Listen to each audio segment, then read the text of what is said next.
언제 주님이 재림하실까? 모든 세대의 사람들이 궁금해합니다. 예수님의 제자들도 궁금했고 우리들도 궁금합니다.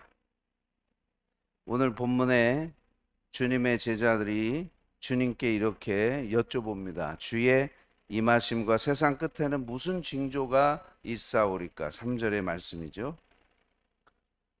주님께서 예수님의 재림에 관해서 말씀하실 때 먼저 우리가 생각해야 될 것은 마태복음 24장 36절에 그날과 그때는 아무도 모른다 그랬습니다.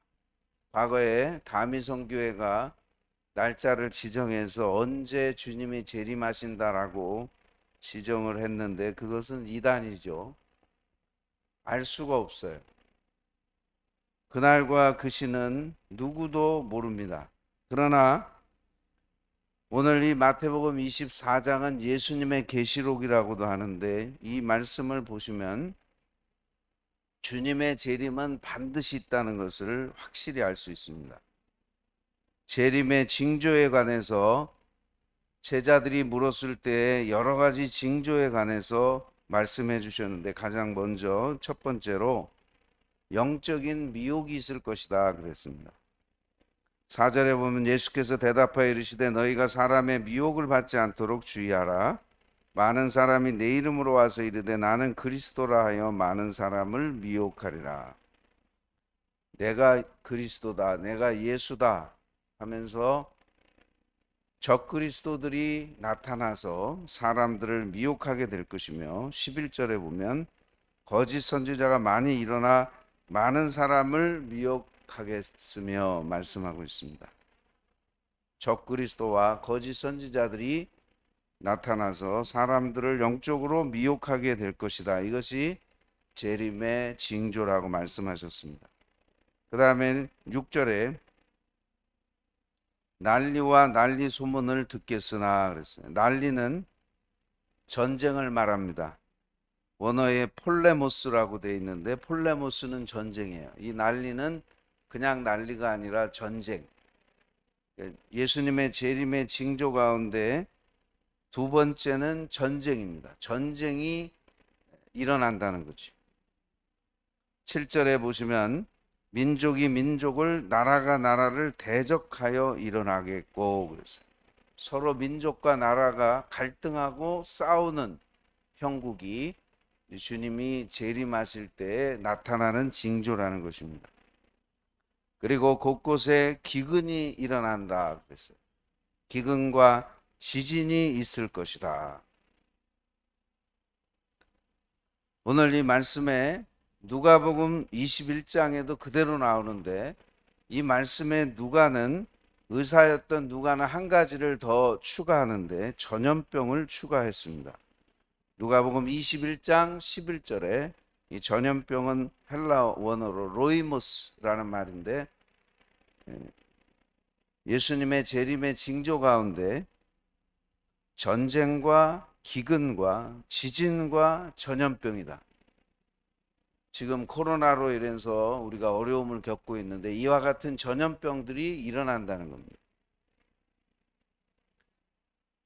그리고 9절에 보시면 그때의 사람들이 너희를 환난에 넘겨 주겠으며 너희를 죽이리니 너희가 내 이름 때문에 모든 민족에게 미움을 받으리라.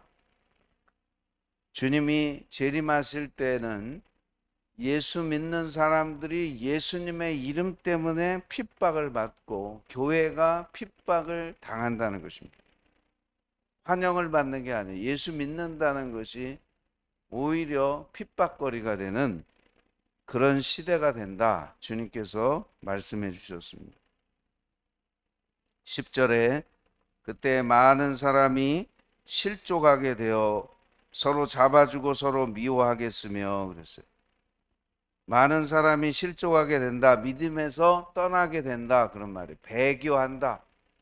예수님을 믿는 것 같았는데 핍박도 오고 마지막에 주님이 재림하실 때는 많은 사람들이 믿음에서 떠나 주님을 배교하는 그런 현상이 나타나게 된다는 것입니다. 믿음에서 떨어지는 거예요.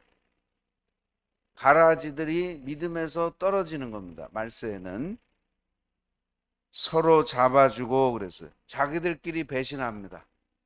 주님을 배신하는 것뿐만 아니라 자기들끼리 배신하고 서로 미워한다 그랬어요. 서로 미워하겠으며 12절에 불법이 성함으로 많은 사람의 사랑이 식어지리라.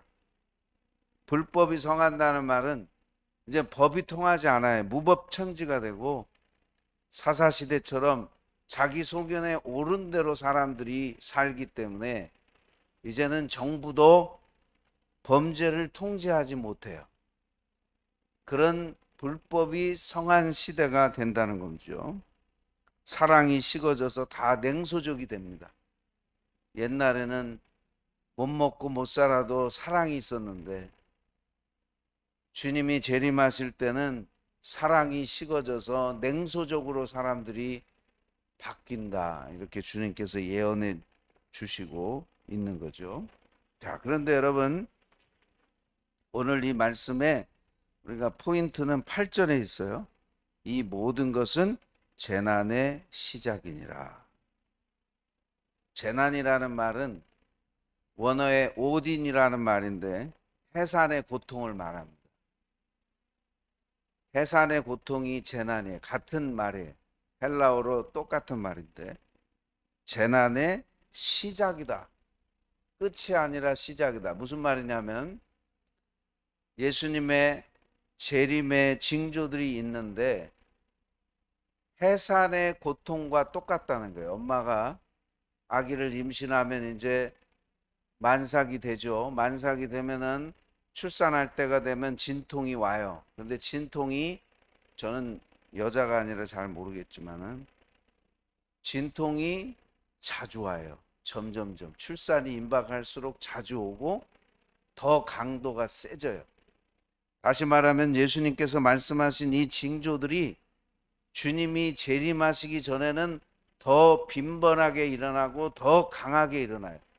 전염병도 더 강하잖아요. 예전에 전염병하고는 팬데믹이라 그래서 비교가 안 돼요. 지금은 이 전염병으로 전 세계가 수많은 사망자를 내고 그런 것처럼 점점 빈도가 세지고 점점 강도가 세다가 주님이 재림하신다는 거예요.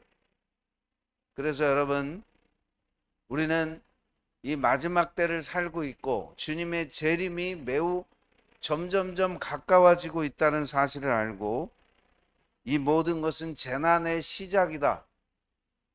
점점점 이런 일들이 많이 일어나기 때문에 우리 그리스도인들은 환란이 오기 전에 영적으로 항상 대비하고 준비해야 합니다. 주님이 반드시 재림하십니다. 점점 가까워오고 있어요. 그런데 여러분, 오늘 본문 읽진 않았는데 37절부터 39절에 보시면 노아의 때와 같이 인자의 임함도 그러하리라. 홍수 전에 노아가 방주에 들어가던 날까지 사람들이 먹고 마시고 장가들고 시집가고 있으면서 홍수가 나서 그들을 다 멸하기까지 깨닫지 못하였으니 인자의 임함도 이와 같으리라. 노아의 홍수 때도 사람들이 전혀 몰랐어요. 시집가고 장가가고 멸망이 임박하다는 걸 모르는 것처럼 예수님의 재림 때도 마찬가지라.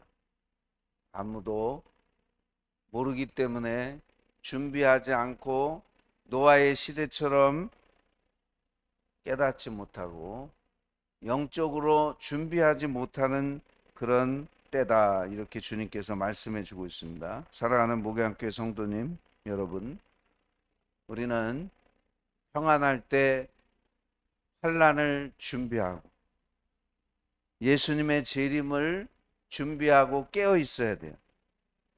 재난의 시작이에요. 이제 곧 주님이 재림하실 날이 다가옵니다. 그러므로 평안할 때 기도하고 평안할 때 영적으로 바로 서고 우리가 주님의 재림을 대비하여 늘 깨어 있는 우리 목양교회 성도님들이 되시기를 주님의 이름으로 축복합니다. 기도드리겠습니다. 사랑의 주님, 주님께서 재림의 징조에 관해서 말씀해 주셨습니다. 우리가 사는 세상은 이미 재림의 징조들이 많이 나타나고 있습니다. 이제 주님이 재림하실 때는 점점점 빈번해지고 강도가 더 세진다는 것을, 마치 여인의 해산의 고통이 다가오다가 출산하는 것처럼 우리 주님께서 재림하시기 전에 많은 징조가 있을 것이라고 예언해 주셨습니다.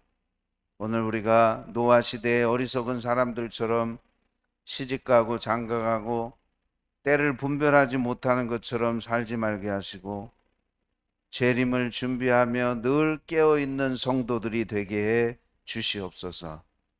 오히려 평안할 때 환난을 대비할 수 있는 지혜자들이 되게 하시고,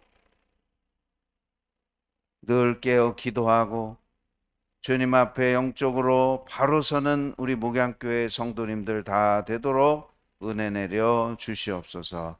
예수님의 이름으로 기도하옵나이다. 아멘.